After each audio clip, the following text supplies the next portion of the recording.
ప్రస్తుతం పలు దేశాల్లో సంతానోత్పత్తి తగ్గడంతో ఆ దేశాలు జనాభా సంక్షోభంతో కొట్టుమిట్టాడుతున్నాయి.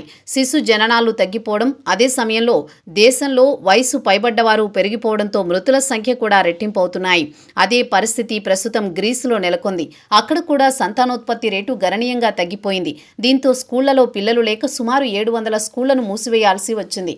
గత ఏడాదితో పోల్చుకుంటే స్కూళ్లలో విద్యార్థులు ఎన్రోల్మెంట్ లేకపోవడంతో వందలాది స్కూళ్లను మూసివేయాల్సి వస్తోందని గ్రీక్ ఎడ్యుకేషన్ మినిస్ట్రీ తాజా గణాంకాలను విడుదల చేసింది. 2025-26 విద్యా సంవత్సరానికి చూస్తే దేశవ్యాప్తంగా 13,475 స్కూళ్లు ఉంటే వాటిలో 721 స్కూళ్లను మూసివేయాల్సి వచ్చింది. ఒక్కో స్కూల్లో కనీస సంఖ్యలో విద్యార్థులు లేకపోవడంతో కొన్ని స్కూళ్లను మూసివేయాల్సి వచ్చింది. అయితే ప్రతి సంవత్సరం ఇదే తంతు కొనసాగుతోంది. విద్యార్థుల సంఖ్య తగ్గిపోవడంతో వందలాది స్కూళ్లు మూసివేయాల్సి వస్తోంది. ఇక మూతపడుతున్న స్కూళ్ల విషయానికి వస్తే ప్రైమరీ ఎడ్యుకేషన్ స్కూళ్లే ఎక్కువగా ఉన్నాయి. ఉదాహరణకు 2025-26 విద్యా సంవత్సరంలో ప్రాథమిక పాఠశాలల సంఖ్య 324 నుంచి 358కి పెరిగితే అంతకు ముందు అంటే 2018-19 విద్యా సంవత్సరంలో 247 నుంచి 312కు పెరిగింది. అయితే స్కూళ్లు మూతపడ్డం గ్రామీణ ప్రాంతాల్లో అత్యధికంగా ఉంటోంది. అలాగే పట్టణ ప్రాంతాలు ఏథెన్స్లో కూడా స్కూళ్లు ఎక్కువగా మూతపడుతున్నాయి. ఇక అక్కడి ఎడ్యుకేషన్ మినిస్ట్రీ విడుదల చేసిన గణాంకాల ప్రకారం చూస్తే 2025-26 విద్యా సంవత్సరానికి చూస్తే విద్యార్థుల సంఖ్య 1.21 మిలియన్లుగా అంచనా వేస్తున్నారు. 2018-19 విద్యా సంవత్సరంతో పోల్చుకుంటే సుమారు 1,50,000 మంది విద్యార్థులు తగ్గారు. ఇక గ్రీస్ విషయానికి వస్తే ఒక క్లాసులో 15 కంటే తక్కువ మంది విద్యార్థులు ఎన్రోల్మెంట్ లేకపోతే ఇక ఆ స్కూళ్లను మూసివేస్తారు. 3 సంవత్సరాల పాటు ఇదే తంతు కొనసాగితే ఇక ఆ స్కూళ్లను శాశ్వతంగా మూసివేస్తారని ఎడ్యుకేషన్ డిపార్ట్మెంట్ అధికారులు చెప్పారు. గ్రీస్ ఎడ్యుకేషన్ మినిస్ట్రీ తాజా పరిణామాలపై తీవ్ర ఆందోళన వ్యక్తం చేస్తోంది. దేశంలో జనాభా సంక్షోభం తీవ్రస్థాయికి చేరుకుందని, పరిస్థితులు రోజురోజుకు దిగజారిపోతున్నాయని చెబుతున్నారు. గ్రామీణ ప్రాంతాల్లో పరిస్థితులు మరింత దారుణంగా ఉన్నాయి. స్కూళ్లు మూతపడితే ఉన్న విద్యార్థులు స్కూళ్లలో చేరడానికి ఒక్కోసారి 80 కిలోమీటర్ల వరకు దూరం ప్రయాణించాల్సి వస్తుందని వాపోతున్నారు. గ్రీస్ విషయానికొస్తే సుదీర్ఘకాలంగా దేశంలో సంతానోత్పత్తి రేటు క్రమంగా తగ్గిపోతోంది. అదే సమయంలో దేశంలో వృద్ధుల సంఖ్య పెరిగిపోతోంది. సంతానోత్పత్తి రేటు విషయానికొస్తే యూరోపియన్ యూనియన్తో పోల్చుకుంటే గ్రీస్లోనే అతి తక్కువ ఉంది. ఇక్కడి మహిళల సంతానోత్పత్తి రేటు 1.3గా ఉంది. సరాసరి 2.1 ఉంటే సమతూకంగా ఉంటుంది. సంతానోత్పత్తి తగ్గడంతో జనాభా క్రమంగా తగ్గిపోతోంది. అదే సమయంలో దేశంలో సంతానోత్పత్తి కంటే మృతుల సంఖ్య పెరిగిపోవడంతో దేశంలో జనాభా గణనీయంగా తగ్గిపోతోందని ప్రభుత్వం కూడా ఆందోళన చెందుతోంది. ఇక దేశంలో జనాభా క్షీణించడానికి ప్రధాన కారణం ఆర్థిక పరమైన సంక్షోభం అనే చెప్పక తప్పదు. దేశంలో ఉపాధి అవకాశాలు లేకపోవడంతో చాలా మంది ఇతర దేశాలకు వలస వెళుతూ ఉంటారు. గ్రీసులో 2008 నుంచి ఆర్థిక సంక్షోభం మొదలైంది. దీంతో చదువుకున్న వారు మెరుగైన జీవితం కోసం విదేశాలకు వలస వెళ్లారు. దేశంలోని యువత పెద్ద సంఖ్యలో దేశం విడిచి ఇతర ప్రాంతాలకు వెళ్లడంతో పెళ్లి చేసుకుని పిల్లలు కనాల్సిన వారు లేకుండా పోయారు. ఇక ప్రపంచంలోని పలు దేశాలు, అది జపాన్ కానియండి, చైనా కానియండి, ఇతర ఏ దేశమైనా కానియండి, అక్కడి యువత ఆలోచన ధోరణి మారింది. సరైన ఉద్యోగం లేదా ఉపాధి లేకపోవడంతో పెళ్లిళ్లు చేసుకోకుండా వాయిదా వేస్తున్నారు. పెళ్లి చేసుకుని పిల్లలను కని వారిని పోషించడం పెనుభారంగా మారుతుందని చాలామంది యువత పెళ్లిళ్ల జోలికి వెళ్లడం లేదు. ఇక పిల్లల విషయానికొస్తే ఒకరితోనే సరిపెట్టుకుంటున్నారు. పిల్లలకు మెరుగైన విద్యతో పాటు హెల్త్ కేర్కు తల్లిదండ్రులు పెద్ద మొత్తంలో ఖర్చు చేసే పరిస్థితిలో లేరు. అందుకే జనాభా తగ్గిపోతోంది.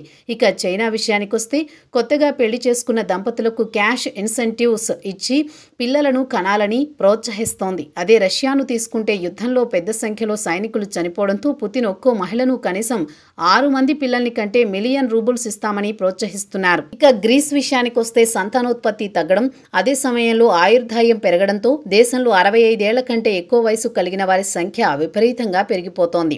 దీంతో దేశంలో సామాజిక భద్రత, హెల్త్ కేర్ సిస్టమ్ ఫైర్ ఒత్తిడి పెరిగిపోతోంది. దేశంలో సంతానోత్పత్తి తగ్గడంతో ప్రతి ఏడాది స్కూళ్లలో అడ్మిషన్లు లేక మూతపడుతున్నాయి. ఇక ప్రభుత్వం వెంటనే మేల్కొని పరిస్థితులను చక్కదిద్దకపోతే రాబోయే దశాబ్ద కాలంలో గ్రీస్ ఆర్థిక వ్యవస్థతో పాటు గ్రీస్ సమాజం తీవ్ర ఇబ్బందులు ఎదుర్కోవాల్సి వస్తుంది. దేశంలో వయసు పైబడ్డ వారి సంఖ్య పెరిగి పనిచేయడానికి యువత లేకపోతే దేశం ఆర్థిక ఇబ్బందులు ఎదుర్కోవాల్సి వస్తుంది. ఇదే పరిస్థితి జపాన్ ఎదుర్కొంటోంది. ఒకప్పుడు అంటే 1980 దశకంలో ఏ వస్తువు చూసినా మేడ్ ఇన్ జపాన్ కనిపించేది. ప్రస్తుతం జపాన్లో కూడా జనాభా తగ్గింది. ముసలివారి సంఖ్య పెరిగిపోయింది. దేశంలో పనిచేసే యువత లేకుండా పోయింది. దీంతో జపాన్ ప్రభుత్వం వీసాలు ఇచ్చి ఇతర దేశాల నుంచి యువతను తెప్పించుకుని ఫ్యాక్టరీలో పని చేయించుకుంటోంది. ఇండియా విషయానికొస్తే మన దేశంలో యువత సంఖ్య విపరీతంగా పెరిగిపోతోంది. కాబట్టి ఆర్థికంగా బలపడుతోంది.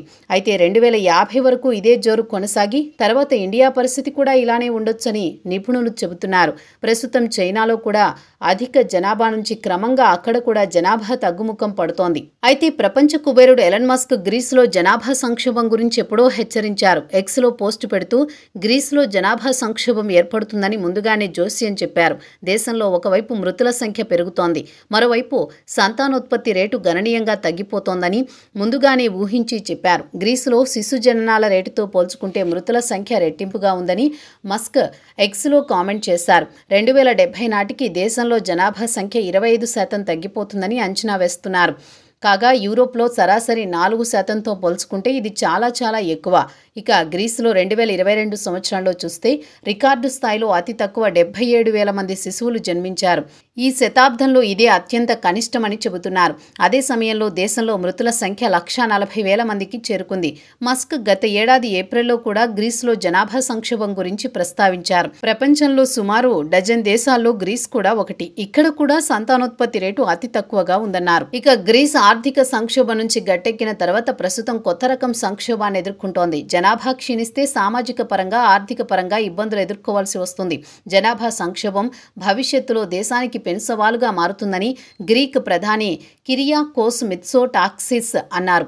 జనాభా సంక్షోభం సమస్య పాశ్చాత్య దేశాలతో పాటు అభివృద్ధి చెందిన దేశాలు ఎదుర్కొన్నాయని అంటున్నారు.